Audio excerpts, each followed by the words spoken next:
Hi everyone, in today's video I'm going to be ranking every book that I read between January and March. Now the lowest ranked book for me this quarter was Before the Coffee Gets Cold with 2 stars. Now the premise was really intriguing. Basically there's this coffee shop in Tokyo, and if you follow a certain set of rules you're able to travel back in time. Now there's a whole host of characters, but this book focuses on 4 characters and you get to follow their journey in depth. I thought the pacing was great and I read this book fairly quickly. Even though I enjoyed the pacing and the premise, I did not enjoy how women were portrayed in this book. There was almost a reverence for certain behaviors and experiences that went against a woman's humanity and dignity, so that did not sit well with me at all. Now, if I had just read each story in isolation, I probably would have given the author the benefit of the doubt, but as the collective, it seemed like there was a pattern that I was not okay with. So this book is quite popular, so if you're intrigued, check it out for yourself. And just a quick reminder, these ratings are completely personal and subjective and kind of arbitrary, but I hope that the ranking helps. Next up is Everything Beautiful, and I gave it 3 stars. Now this book is part self-help book, part workbook, and the author is really trying to help readers find the hidden beauty in everything in our world. Now the 2 strengths of the book were the artwork and the perception of beauty that came through in specific anecdotes. I own a physical copy of the book, and I'm glad I do because I really love the artwork. Some of the parts that were hard for me to connect with were when the author made generalized claims about certain things and presented them as fact as opposed to her own perceptions. Specifically, there were things mentioned about the nature of plants, and from my academic training, especially with plants, I just knew that things were more nuanced than what was presented in the book. I also thought some of the main arguments, especially around beauty, could be developed a bit more, and I personally didn't find them super persuasive. So as a self-help guide, I didn't find it super effective, but I thought as a mixed genre workbook featuring art, it did a pretty good job. Now, also coming in with 3 stars is The Daughter of Dr. Moreau. Now, this is a reimagining of The Island of Dr. Moreau by H.G. Wells, and it's set against the backdrop of 19th century Mexico.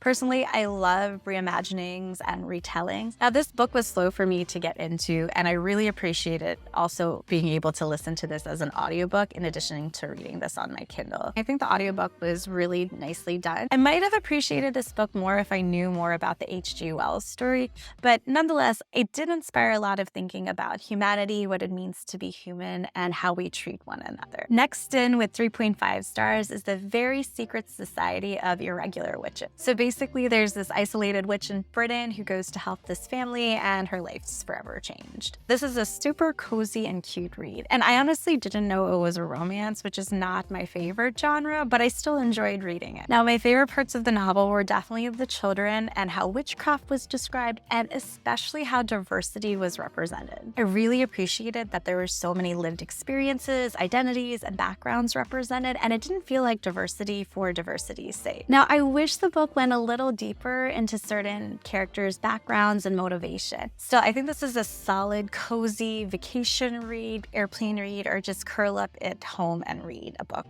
read. Next on the list with 3.75 stars is An Unnecessary Woman. So the narrator and main protagonist is Alia, a 72-year-old Beiruti woman. This book feels more like a character study as opposed to a book with a really intriguing plot. Now, I read this as an audiobook, and it was fascinating to listen to Lebanon's history and Alia's perception of everything that had materialized in her life.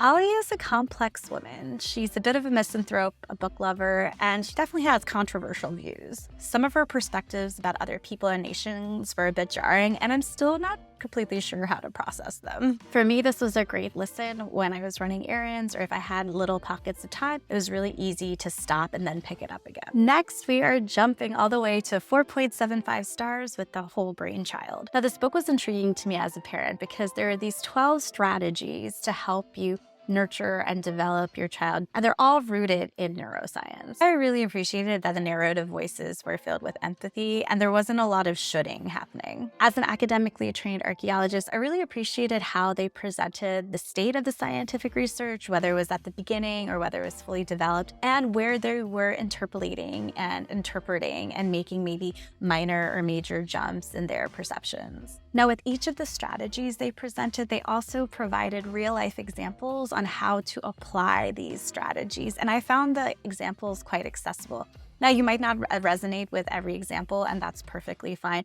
And I do appreciate that a diversity of families, and living situations were represented in this book. I read this on my Kindle and listened to it as an audiobook, and I didn't love the audiobook narration. So for me, I would definitely keep it on my Kindle or buy a physical copy so I could take notes. Next on the list, also with 4.75 stars, is The Secret Life of Baba Segi's Wives. Now, I listened to this as an audiobook and it blew me away. The author narrated the book and her oration brought the story to life. Now, this was a quick-paced book that I really enjoyed on a long-haul plane ride. My favorite part of the book was how the author developed the humanity and complexity of the 4 wives, as well as Baba Segi and a few side characters. Now, many of the backstories were heartbreaking, but the author did a fantastic job of balancing heartbreak, tragedy, hope, and humor throughout the story. The ending was also quite satisfying too.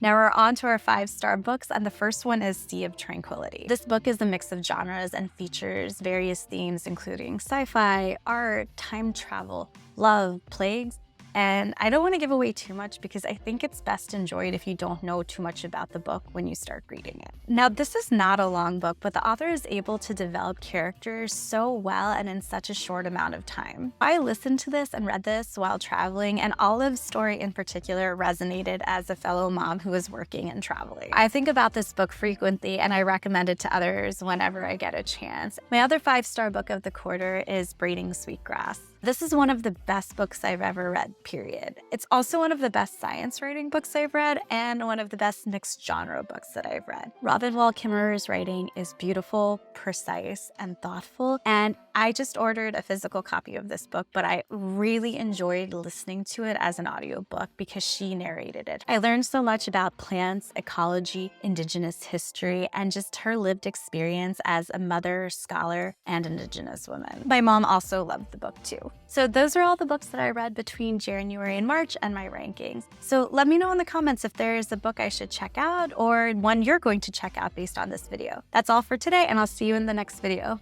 Bye.